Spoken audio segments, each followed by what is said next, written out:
Au Sénégal, les vrais patriotes ne sont pas souvent ceux qui ont la possibilité de le clamer à la face du monde. Ils ne se contentent pas de le dire devant les caméras.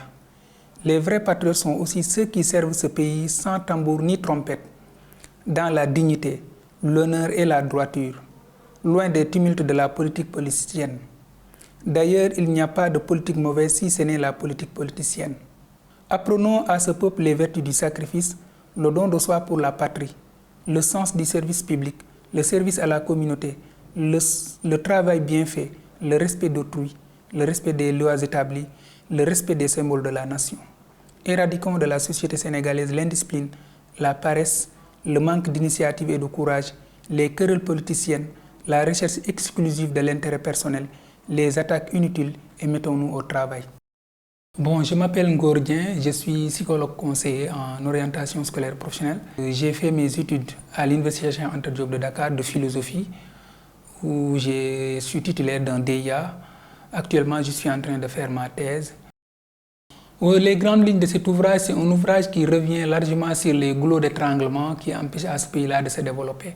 Nous avons passé en revue les difficultés auxquelles notre système éducatif est confronté et aussi nos universités. Nous sommes aussi revenus largement sur, en tout cas, la gouvernance du président Macky Sall, qui a quand même, sur un certain nombre de points, failli à notre avis. Nous sommes aussi revenus sur un certain nombre de questions géopolitiques qui concernent un peu le Sénégal, l'Afrique, les rapports entre le Sénégal et certains de ses pays voisins. Nous sommes revenus un peu sur la crise du civisme et du patriotisme au Sénégal. Et enfin, nous sommes revenus largement sur... Nous avons ouvert largement une fenêtre sur un certain nombre de grandes figures sénégalaises qui peuvent servir de source d'inspiration, qui peuvent servir de référence à notre jeunesse, qui est une jeunesse, à mon avis, qui est en manque de repères. J'ai commencé à écrire des articles parce que cet ouvrage-là est un recueil d'articles que j'ai eu à publier dans la presse sénégalaise depuis un certain nombre d'années. Ce que j'ai d'ailleurs commencé quand j'étais étudiant à l'Université Cheikh Anta Diop de Dakar. Et ce qui m'inspirait, c'est un peu ce qui se passait à travers notre pays, mais aussi à travers l'Afrique et le monde. Et en fonction aussi d'un peu de notre capacité d'indignation devant un certain nombre de phénomènes qui se produisaient dans notre pays.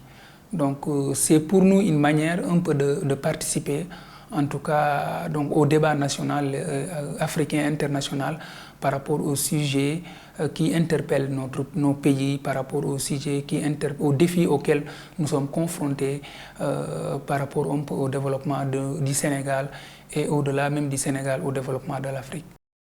Le message que j'ai voulu faire passer, c'est un message, en tout cas, d'indignation d'abord par rapport à un certain nombre de faits qui se sont produits dans nos sociétés, mais aussi c'est un message de sensibilisation et de conscientisation de la jeunesse, des populations sénégalaises, des populations africaines, par rapport au changement de comportement et de mentalité. Parce que je pense que le développement, c'est d'abord une affaire de mentalité et de comportement, avant d'être une affaire d'infrastructure, ou bien même en tout cas d'économie, ou bien même de monnaie, etc. Donc, le message que j'ai voulu faire passer aussi, c'est un message d'espoir.